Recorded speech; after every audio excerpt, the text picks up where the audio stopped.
At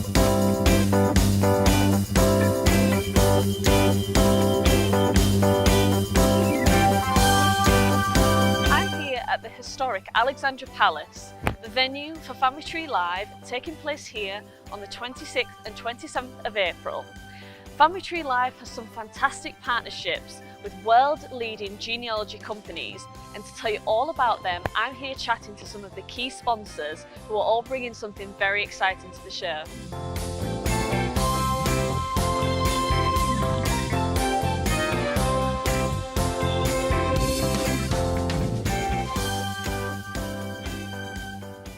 Well, that's a long list. I suppose the most important thing for me is collaboration and cooperation. That's the whole philosophy of what family history is about, was about when it started. People working together towards a common aim. And I think with this new show, that's what we're heading towards. It's going to be less about glitz and glamour and more about actually doing the job of family history and getting towards a result which is beneficial to everybody. Yeah, I think, interestingly enough, the fact that it's become a family event with children, younger people, we need to get those enthusiastic to fill in the gaps, because as the older generation that do family history die off or retire or whatever, we need the younger generation to come. And the thing that excites me is the fact that, you know, we're probably going to get kids here and teenagers here that we can actually do the work for, because I know that a lot of them do it at school as history projects, so it's a natural progression to keep going. I think we might fall short of the middle, you know, young marrieds or whatever, but generally speaking, it's the kids that I think will be attracted to this with a family ticket. The whole lot comes in. And of course, family history is about family. We're encouraging people to talk to each other and to learn from each other. And if this event can jump-start that within a family, that's absolutely fantastic.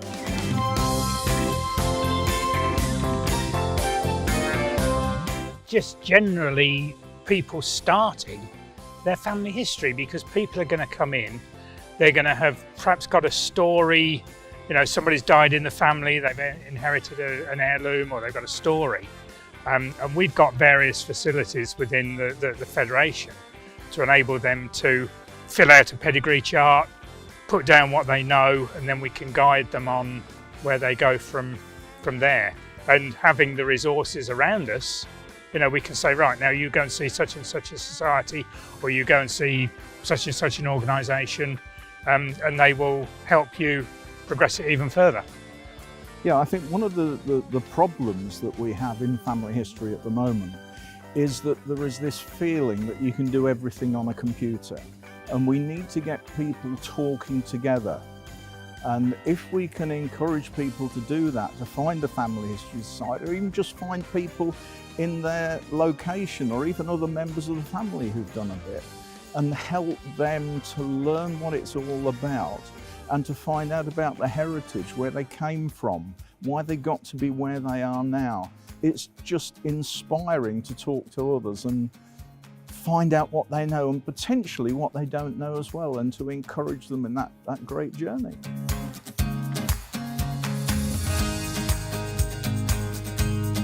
I suppose really we direct them to the appropriate family history society, because as a federation we don't necessarily have the tools to do it on an individual basis. We have the tools to put people in touch with the various organisations. Yes, we can sit down with them and we can say, it starts with you. What do you know about you? What do you know about your parents? What do you know about your grandparents? And most people can remember that, so they will, you know, they'll automatically go away having got 3 generations of the family history in most instances, which hopefully is enough to sort of start them off on it. The problems or the challenges will come when they physically got to go out and buy a certificate or do something, you know, outside of the computer, as Steve said. You know, there's so much sitting in record offices that is not going to be available digitally for probably quite a few years yet. So they've got to, they've got to get their hands dirty. They've got to be able to go to a record office, and we can point them again in the direction of which record office they need to go to, how they need to do it. Talk to them about photographs, take some photographs of individuals in the family, living people. Most people will have photographs of their deceased family, and they haven't a clue who they are because there's nothing written on the back and nobody's around to sort of tell them. So there's a few challenges, but it's absorbing. And as it becomes absorbing, it almost becomes, dare I say, obsessive. With people going around. Too true, it does. That's right. Family history societies in the locality where your parents lived or beyond that are a tremendous source of local knowledge. It's all very well just putting a few names together on a bit of paper and expecting everybody to look at that and say, isn't that wonderful? Family history doesn't work like that. Family history is about stories and learning about the people and the places that they lived and the sort of jobs that they did. And if we can encourage people to go that extra mile to find out about their heritage, that will mean so much more to them and will give them a perspective on their lives now that they don't have. Everything nowadays seems to revolve around a little technology device on your hand, and there's more to life than you can see on a computer screen. And if we can direct people and help people along that road so that they can find there are people who live near them, who've got knowledge, who can help them, who want to help. Family History Society started because people wanted to work together to a common goal. And people who are starting now can draw on all of that. They can draw on records which are online, but as Ian said, they can also draw on records which aren't and never will be published because frankly there's no money in it. So you have to get your hands dirty like that and take it further. Yeah, the other thing as well is that, family history is about putting your family into their contemporary environment. So it's the Saturday afternoon outing or the Sunday afternoon outing around the gravestones and things like this for them to physically see what their ancestors' residences were like, what their towns or villages were like. Perhaps with urban development and things like that, it's probably not that easy to visualise, but in many instances, I've got ancestry in villages and the houses that they lived in are still standing, and you go along and you photograph and you just end up talking to the people in the houses, and they're as interested as you are because your ancestor lived there and they want to know a little bit about their history and things like that. So it's good. That's right, and it becomes fun and it becomes personal. And when it becomes personal, that's actually when you get hooked and you can't put it down.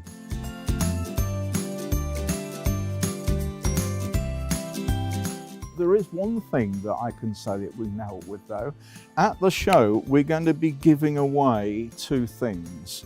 The first one we're going to be giving away is this. This is the old version. This is the really useful leaflet that the Federation gives out to all those who want it. And within that, it's got a list of family history societies and how to contact them. It's also got a load of websites, both paid and there's an awful lot of free ones that you can use that won't cost you an arm and a leg. And there's also some helpful advice in there as well. So that's one of the things that everybody who comes to the show will be more than welcome to pick up. And the second thing that we're doing for beginners is this little booklet here, which is basically a 4-generation mini family history starting pack, particularly aimed at youngsters, but you can put in there your father and your mother, your grandparents, and put little bits of information about them and about their families as well. And it's an ideal starting point for something which then may grow into something far more sophisticated, either on computer or in written form. So we'd like people to come and pick those up and use them. Even if the kids aren't there, grandparents, take one with you. Give them to the kids, enthuse them about your lives, and get them hooked too.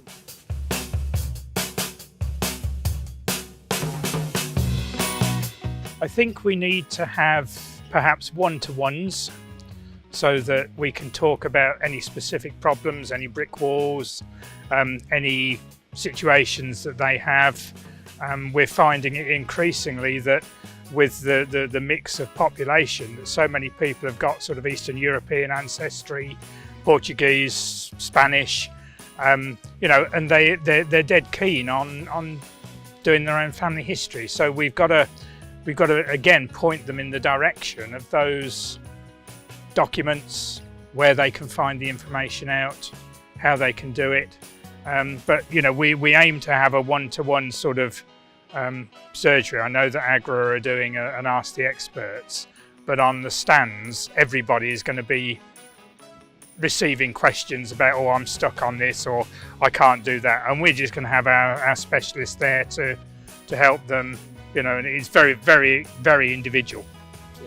And let's face it, we're all keen, enthusiastic amateurs. We love talking about family history, don't we? Yeah. It's what we enjoy doing. We don't get paid for doing it. We do it because we enjoy it and we feel enthusiastic about it, which is absolutely great. As far as other things on the stand, don't forget we're also going to be selling books. Yeah. So this is great as far as experienced research is concerned. If they need more information, probably on things which aren't commonly available, because we've got about 200 different titles that we'll be carrying with us. We're going to be introducing on the stand a replacement which is soon going to be available for the Cairn. That was a ticket you could go into county records offices with, and any county records office in the country that was part of the scheme, you could walk in rather than having to fill in lots of forms and things like that. And there is a replacement coming out which is called the Archives card. It's actually going to be available about 8 weeks or so after the show. We'd be introducing people to it and showing them what's involved. It's going to be a photo card, and well, more about that on the day anyway. So there's things like that. The other thing that we're going to be introducing as well, we have joined up with Family Search. One of the things that we get continually asked about is, what do I do with Grandad's family history? Nobody in the family is interested enough. It's stuck in a filing cabinet or in a drawer or whatever it may be, and nobody's interested. It'll probably get stuck in the tip. What a tragedy that is when we get confronted by a question like that. So we're entering into a partnership with Family Search that we're going to be able to take in that information and preserve it for posterity. So if people want to come along on the day with some information, absolutely fine. If they want to talk to us about it and find out what's involved, that is going to be excellent, and we will get those documents, those records, those photographs archived in such a way that it'll be available to a lot more people.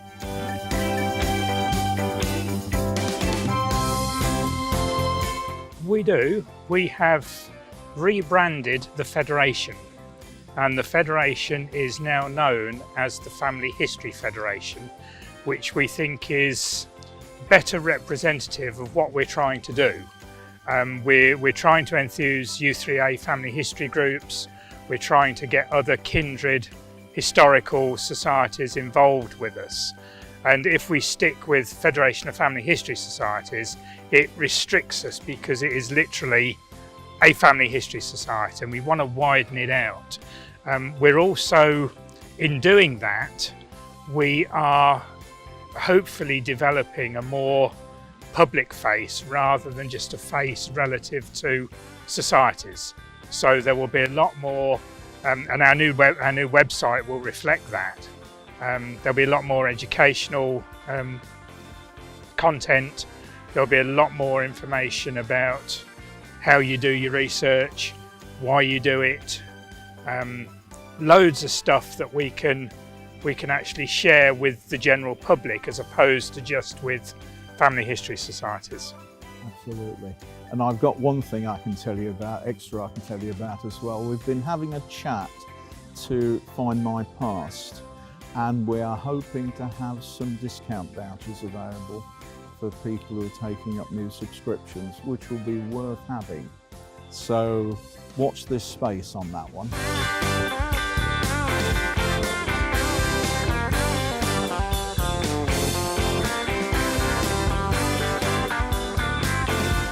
With expert lectures, hands-on workshops, a DNA hub, displays and stands, and even a social village green, there's lots to enjoy at Family Tree Live.